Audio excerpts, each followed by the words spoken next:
Simula anong oras po ninyo sinisimulan niyan kadalasan?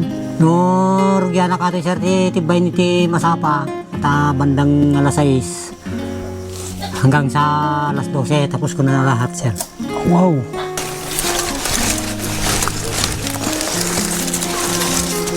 Hala. Hindi ko inakala na lahat na nakita ng mga mata ko ngayon ay nagagawa pala ni Tatay Alejandro.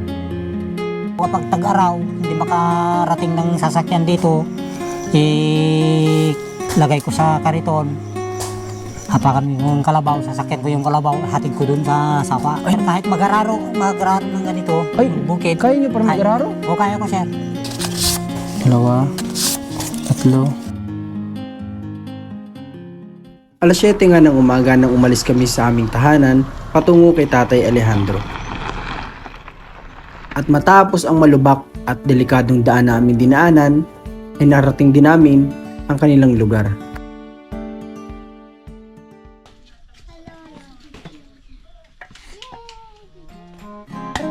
Nadat na namin dito ang kanyang pamangkin na nagsisilbi niyang kasama sa kanyang mga lakad. Ngayon po, andito na kami sa lugar ni na Tatay Alejandro matapos po yung mahabang lakarin. Narating na namin ang kanilang lugar. At sa natatanaw ko po, andito si Tatay Alejandro. At nauna na kasi si Tatay Billy kanina sa paglalakad. Kaya nauna na sila dito na nakasama ni Tatay Alejandro. Andito tayo. So tayo dito. Andito si Tatay. Tayo, magandang umaga po. Anong oras na ba? Anong oras na ba? O, lagyan natin itong microphone mo dyan tayo. Kamusta ka po Tatay Alejandro? Estilo tamat sir, gringrigan nga makilaban ti panagbiag. Ano daw po yun? Makilaban daw sa hirap. Makilaban sa hirap. Kamusta po Tatay Alejandro yung yung ani mo ng mga tanim mo, na ani mo na ba ang tanim mo? Naani ko sir di minsan nga aldaw iso dagiti ni tinibak na dagiti ni. Nung isang araw. Din sir, so nga paglele pala dagiti ni natibak. Tadi pimano pala di kalmati sapa ti pinangala datoy. So di jay na nasapad-sapad di jay, ti dada jay nagpilyan da jay. Pinagpilian na yun, yung may mga sapad-sapad doon. Din sir. Tatay Alejandro, ngayong araw ano po ba ang pinagkaabalahan naman ninyo? Ngayong araw, ano ba, ito ba yung araw ng pahinga? Dahil nag-ani kayo. Ay, sino palang katulong nyo nag-ani? Wala sir, yung kasama ko yung bata yan oh. Napakalaking bagay din ng batang ito o ginagampanan niya sa buhay ni Tatay Alejandro. Ay, yung bata lang kasama mo? Oo sir. Pero tulong-tulungan nilang ako yung pagkalis ng tanggal ng dahon. Magtanggal ng dahon. Tapos yung bunga na naman, akong magalis, tapos akong mangbuhat. Ay, grabe. Ikaw pa po ang nagbubuhat nun? Opo sir. Ay, grabing tindi ni Tatay, Alejandro. Ibig sabihin pala, itutumba mo yung saging. Oo, Tutumba sir. ba lahat ng saging kailangan? Oo sir. Kasi hindi makukuha yung bunga, Oo, sir. kung kakawitin. Oo sir. Hindi ba pwedeng kawit? Hindi pwede makakawit sir. Kailangan talaga itumba ang puno. Tumba. Tapos, tsaka tanggalin ang bunga, buhatin naman. Opo sir. Grabe. Hindi po biro itong ginagawa ni Tatay Alejandro na ito sa sitwasyon po niya. Paano ang mga puno Tatay Alejandro na naitutumba? Paano yan? Tutubo ulit o kailangan taniman ng panibago? Angko nga mula natin sir, basta kastoy at tanong tiba. Habang buhay na yan. Habang buhay na ito yun sir, nga agbong bunga ta, tuloy-tuloy ti panagbunga na, tuloy-tuloy ti panagtibak habang adati tangkin, adami ti pukani. Ibig sabihin, kailangan lang, di ba, kagaya po niyan sa natatanaw ko, tumba yung kalahati. Kailangan tanggalin yung kalahati para tutubo ulit. Ayun sir. Pakita mo nga ayan, Kasla ko madete ni sir, iti agbong bunga, no natangkin deta ti mapukanin, mabating tumanin dagitan, taditan tuman ti sumarunong nga bungan. Yung nanganganak ng nanganganak yung Nagsibol. nagsisibol. Ayun naman ang gusunod na na aanihin. Aanihin. Kaya walang yan, habang buhay na kahit hindi ka na magtatanim, yan mas bali. Kumbaga parang ang saging, isang beses mo lang yan itatanim, habang buhay na yan. Opo sir. Putol tubo, ganun lang. Opo sir. Grabing galing naman ang galing naman po ng saging pala. Ganyan pala po ang kanyang buhay. Hanggat nandiyan siya nakatirik, tutubo lang siya ng tutubo. Pero ikaw, Tatay Alejandro, di ba po, kayo, saan nyo inilalagay ang saging na kinukuha ninyo dito sa tanim ninyo? Sa kagaya niya na kariton, saan ba? O pinipick up dito? Pipikapin dito, sir. Ah. Kapag ganito, kapag tag-araw, hindi makarating ng sasakyan dito, lagay ko sa kariton. Hapakan yung kalabaw, sasakyan ko yung kalabaw, hatid ko dun sa sapa. Ay, nasa Sa kayo pa taas. kayo ng kalabaw? Oo, sir. Aba, ay talaga palang pinapahanga ako ni Tatay Alejandro. Noon po ba, Tatay Alejandro, nung before po, bago kayo magkaganito, sadya nang alam na ninyo magpastol ng kalabaw, talagang alam nyo na magmaniobra ng kalabaw. Oo, sir. Kaya ko yan, sir. Kahit mag-araro ng ganito, Ay, bukid. kaya nyo para mag-araro? Oo, kaya ko, sir. Napakadaming alam ni Tatay Alejandro gawin, pati pala pag-araro. Kaya ko, sir. Kahit ganito po ang sitwasyon na ninyo o noon? Hanggang ngayon? Oo, yan. Grabe oh. Tapos yung isa, pag mag-gears ako ng ganito, irukod ko sa kalabaw, yung kaba ng sukat ko sa tali, ilagay ko dito, tapos ito naman, talian ko yung araro, ilagay ko yung kamay ko dito. Parang ganun yung pinanghawak ko ng panbareta. Meron siyang tali Oo, na sir. pagsusuotan ng kamay mo. Ganun, kapag maglakad yan, diretso lang yan. Tingnan nyo kung gaano ka diskarte si Tatay Alejandro. Hindi ko po alam kung paano itong mga bagay na ito ginagawa ni Tatay Alejandro. Hindi ko alam kung na sa ganitong sitwasyon niya, kaya niya pong gawin yung mga bagay na ganun. Sobrang humahanga po kami sa inyo, Tatay Alejandro, sa totoo lang. Alam niyo po ba yung video po ninyo sa Facebook natin, umabot po ng nanood ng nasa 1 milyon na nakapanood ng video niyo at sobrang humahanga sila ng sobra sa ginagawa niyo po na pang araw-araw niyong buhay. Maging kami po sobrang humahanga kami talaga kasi ito, pangalawang tao po kayo, Tatay Alejandro, na nakita kong ganito, no? Sir. Sa amin sa Bicol, meron din po ako natulungan na kagaya ninyo, pero ang pinagkaiba nyo lang, yung kanya ay may natitira pang isa yata, na isang kamay na medyo buo, pero ang kulang naman sa kanya ay wala naman po ng kagaya ng inyo. Talagang hanggang dito lang, parehas. Pero para sa paras po kayo ng sipag, kaya umahanga kami sa mga kagaya po ninyo na may sitwasyon na ganito, Tatay Alejandro? Okay, mamaya po, Tatay Alejandro, pwede niyo po ba sa aming ipakita? Kasi gusto ko ding makita ng mga viewers natin kung papaano niyo tinutumba ang isang puno ng saging para lang makaani. Pwede ba yun? Pwede, sir. Mamaya, Tatay Alejandro. Mamaya ipapakita sa atin, Tatay Alejandro. Baka mas lalo kayong humanga kapag nakita na natin kung paano niya ginagawa yung mga bagay na yun. Sayang nga lang kasi nung isang araw kung pala nakapunta kami dito, nakita natin lahat ng ani ni Tatay Alejandro nung isang araw. Kumusta naman, Tatay Alejandro, ang naging kita naman ninyo? Okay naman? Maayos naman? Basit lang, sir. Kita ko lang ito nalakamit iti saba. Alain na lang iti 4 ito. Ay, 4? Yun, sir, manulang nga kilo di sabak nga tinibak ka datay. 140 lang nga kilos, manulang nga bayad na dyan nga di awang pa iti kuha na di jay. Grabe. Basit lang bayad na dyan, sir. 4 lang di may isang kilo. 1 kilo. 1 kilo? Napakaliit po pala ng ngayon.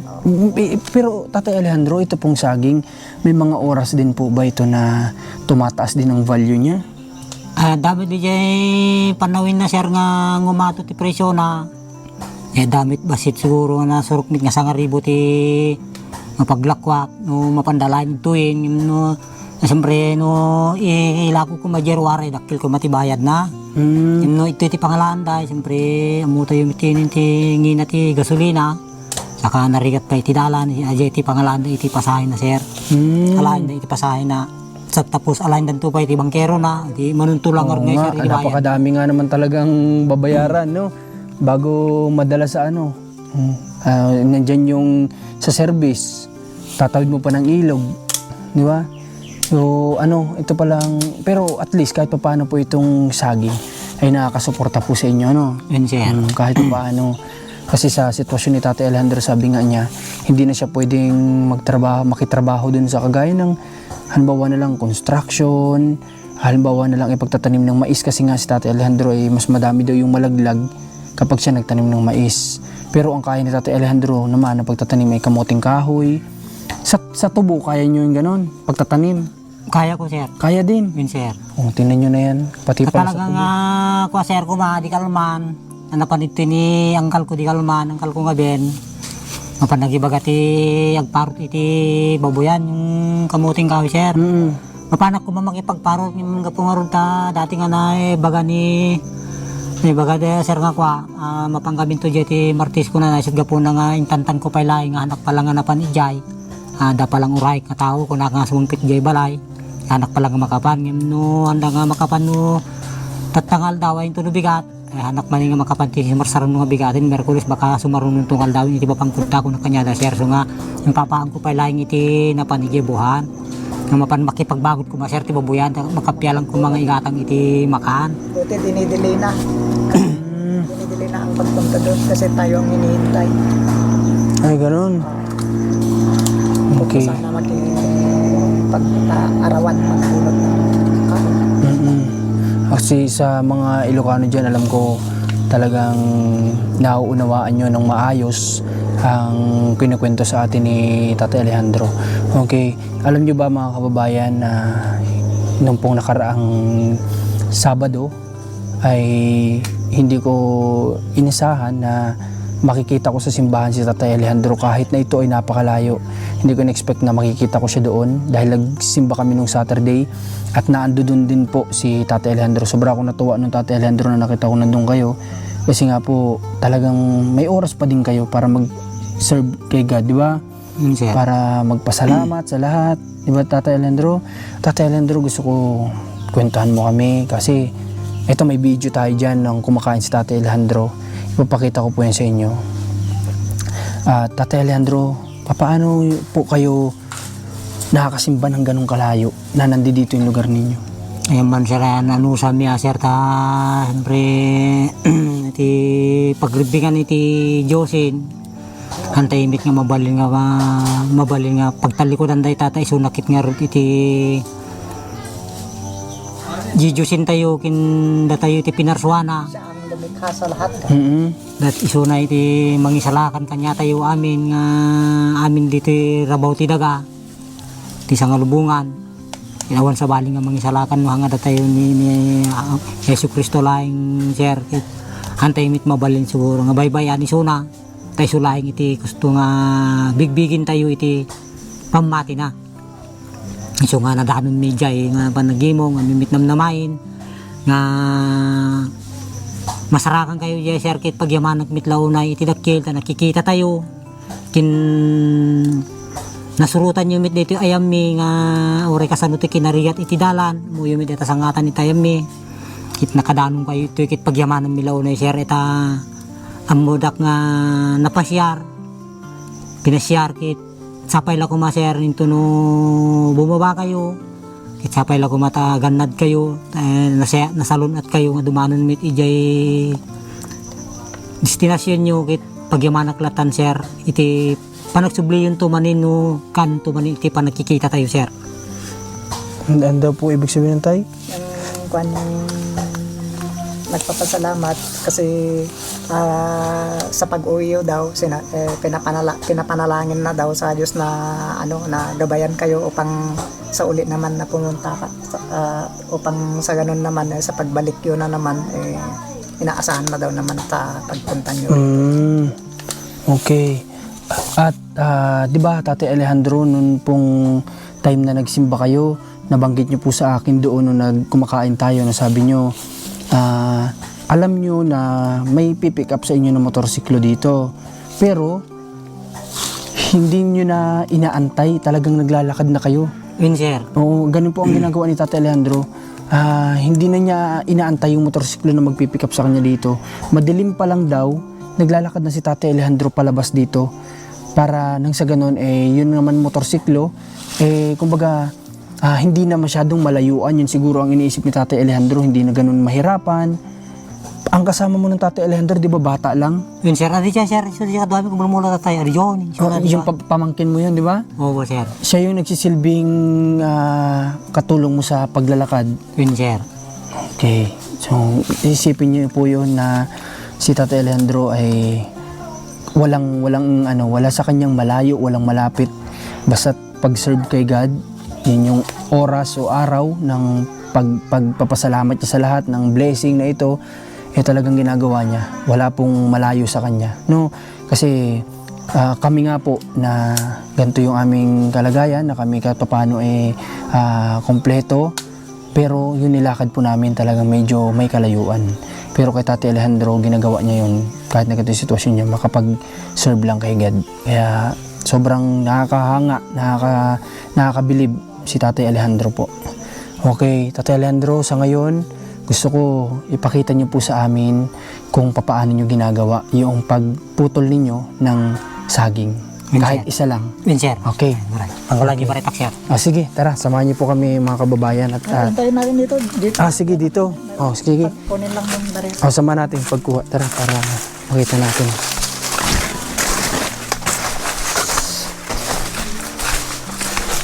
Tingnan niyo po ang lakad ni Tatay Alejandro, no? Pero sinisikap niya pa din. Kapag kagaya nga ng sabi ko kanina, yung pagsimba niya, sinisikap niya pa rin na makapunta doon. At ang nakakahanga doon, iba kung sa kalagayan siguro ni Tatay Alejandro, kung iba-iba alam niya may sundo, hintayin niya na lang yun kaysa maglakad siya. Pero siya, hindi na niya inaantay, lalakarin niya na yan. Kung hanggang saan siya abutan ng motorsiklo, doon siya sasakay. Ito, dala na ni Tatay Alejandro yung kanyang nilagyan niya ng tali yung Tatay Alejandro, ano nga pong tawag dito? Sir? Dito, ano nga pong tawag dito? Bareta, sir. Bareta. Suwal. Hahanap si Tatay Alejandro ng pwede niyang may saging pa, Tatay, Yun, sir. So, ito yung bike, sir. Hindi pa yan pwede? Hindi pa pwede yan? Balitaran, sir. Pakanti baboy. Pwede daw, papakain sa baboy. Sir, sir. Tama tayo kayo. Baka mukha na kayo. Sige, kunan mo si Tatay.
Bumagsak na.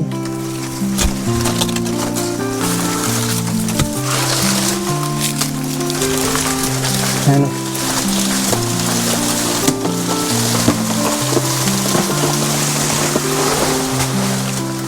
Grabe. Kita niyo natin lahat kung paano ni Tatay Alejandro tinitiba ang saging para makuha yung bunga. Ito kasi may bunga na, pero sabi niya hindi pa ito pwede para sa pagbenta. Pwede lang ito pang pakain sa baboy. Kung tama ako sa pagkakaintindi ko. Grabe. Sir. Sige.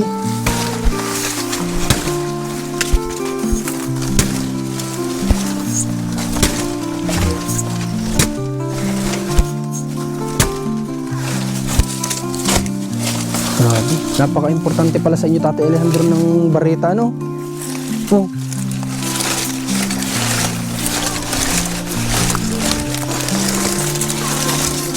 Hala. Grabe. Hindi ko alam na nagagawa niya po itong mga ganito. Hindi ko alam kung iniisip ko kanina paano niya gagawin, pero ang tindi ni Tatay Alejandro.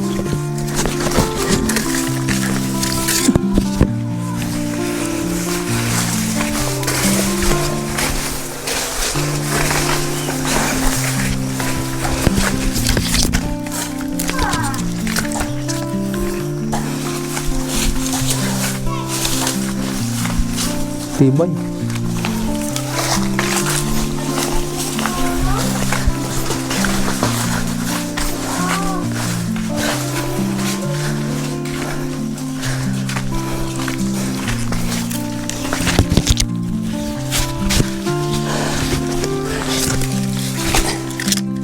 Grabe.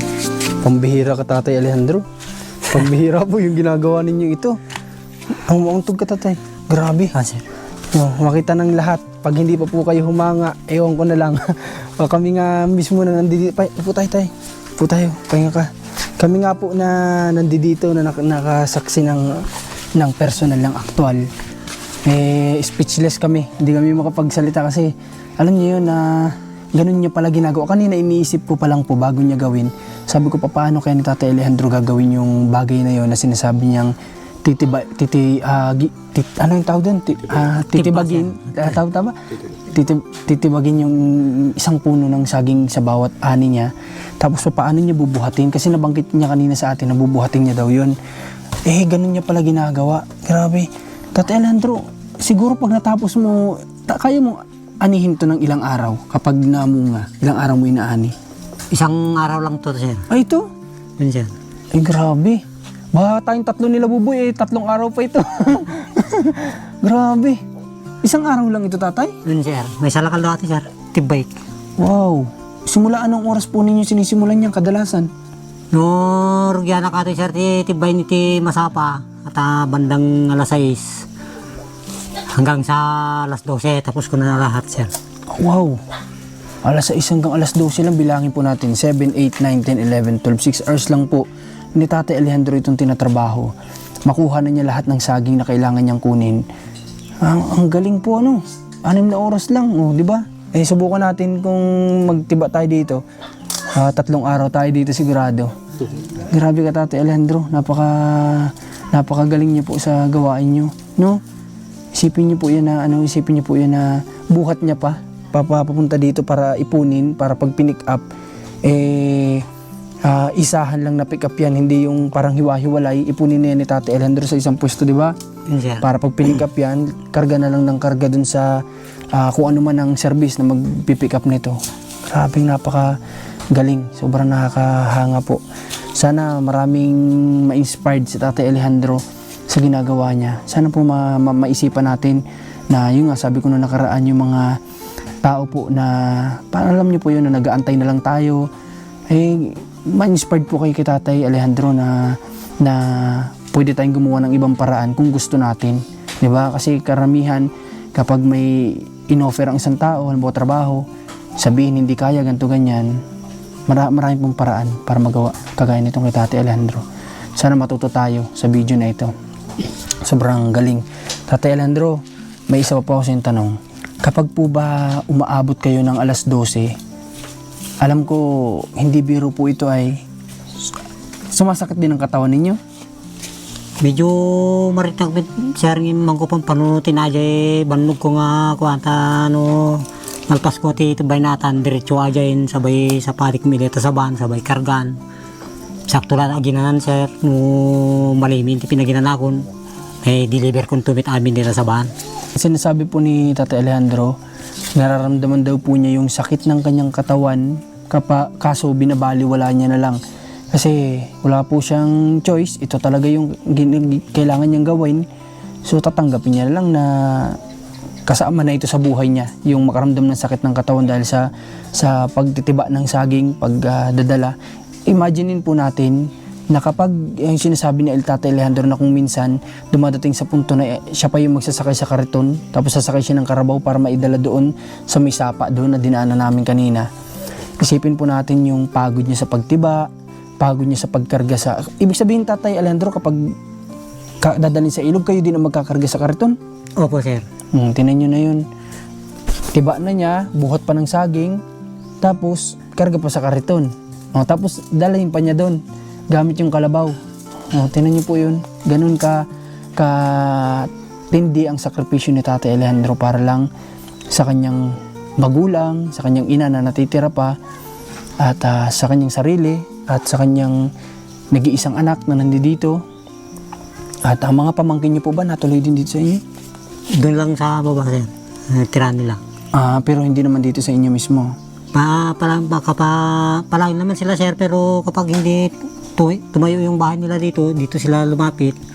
Nag-extra lang sila doon sa yung bahay.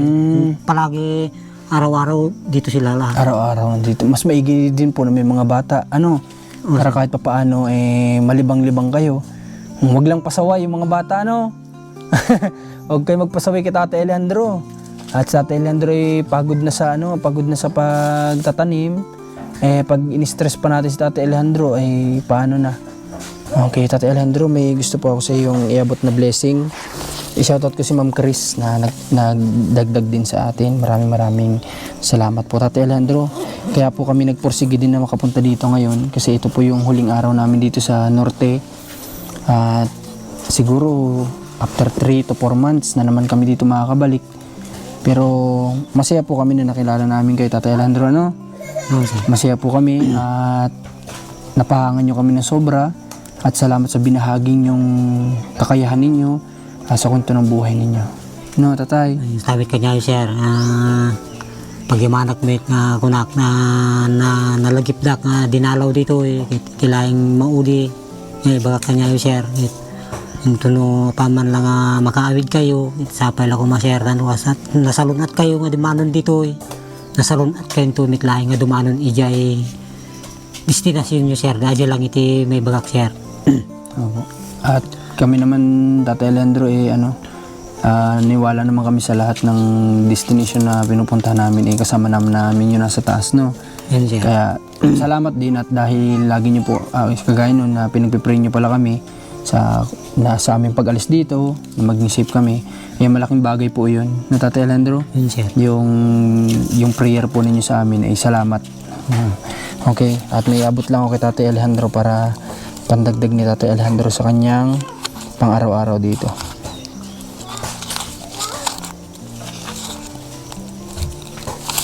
Okay. Ito po, Tatay Alejandro. Hawakan mo po ito. Isa, 2, 3, 4, 5. Tatay Alejandro. Takil mo ato yan, sir. Hindi po. Ano lang po, konting blessing lang, Tatay Alejandro. Talaga. Opo. Huwag po kayong mag-alala, Tatay Alejandro. At kung ano man po ang maging pwede pa nakitain ng video natin, pwede naman po namin yung ipadaan kay Tatay Billy, Yan, sir. para ma-sharean ka pa namin, kahit na wala kami dito, Yan, sir. At pagbalik namin dito, makakaasa ka, pupunta talaga kami dito kung okay pa sa yung bibisita kami dito. Okay lang, sir. Wala niya nga oras. Oo, sige, kahit anong oras. Okay, at bibisita tayo dito after 3 months. Pabalik kami dito para bisitahin yung ilan na vlog natin dito sa Norte. At sana nga, may ilan pang mga tao na mabisita din natin dito at makasalamuha, maging kaibigan, kagaya ni Tatay Alejandro. Okay, at Tatay Alejandro, sa ngayon po, salamat ulit, ha? Yes, sir. Kasi pinakita mo sa amin yung skilled mo na kung paano mo ito ginagawang trabaho mo nito araw-araw, ha? Sir, pag-ibana ko na, sir. Thank you la unay ka dito yung isang kabasit. Pag-ibana klatan, sir. May tulog nyo kanya pag-ibana klatan, sir. Opo, salamat po, Tatay Alejandro, at kahit sa maliit na halaga na naitutulong namin, willing po kayong pahalagahan, At nagpapasalamat kami kasi na-appreciate niyo po yung maliit na bagay lang na naiabot namin sa inyo. Tatay? Okay, at sa ngayon po, pagpatuloy niyo lang, Tatay Alejandro, may isa lang ako sa inyong hiling bago kami umalis o bago tayo matapos. Baka po sakali may gusto kayong sabihin sa inyong dating kinakasama. Kung ano lang yung payo na gusto niyo sabihin sa kanya o para sa anak ninyo, baka may gusto kayong ipanawagan sa kanya, ano man. Kung ano lang. Dadaman na kita kakabagya. No, dati naitulong da nga oras ang sanggabasit pag yamanak latan sir iti adda nga may awatan hanak agsapul iti dakil. Pag yamanak latan sir adda nga may tulong da. Okay. So, yun na lang. Basta't sa asawa ni tatay, alam ko may pamilya na kayo. Siguro ilagay na kayo sa tahimik ngayon. Yun lang. Sana lang ang pag-uusap ko lang naman ay sana dumating din po yung time na kung sakali man na may kakayahan kayo din na mag-share sa anak po ninyo dito.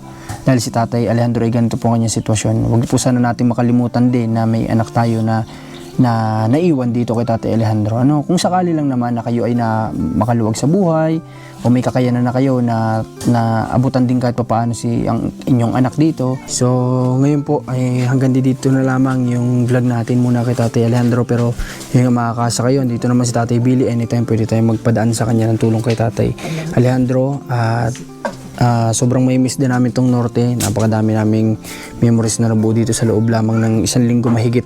So sana sa susunod, suportahan nyo kami dito. Pagpunta ulit namin dito, suportahan nyo po kami. Kasi hindi naman tayo dito pumupunta para magbakasyon o ano. Pupunta po tayo dito para magtrabaho at makatulong. Yun lang naman po. Kaya sana nandyan kayo para suportahan kami at samahan kami saan man kami mapunta. Norte man yan, Luzon, sa South, saan man tayo mapunta. Sana nandyan kayo palagi. Okay, maraming salamat. Suportahan nyo ulit Marcos TV Channel, Rans TV at Commander ni Marcos.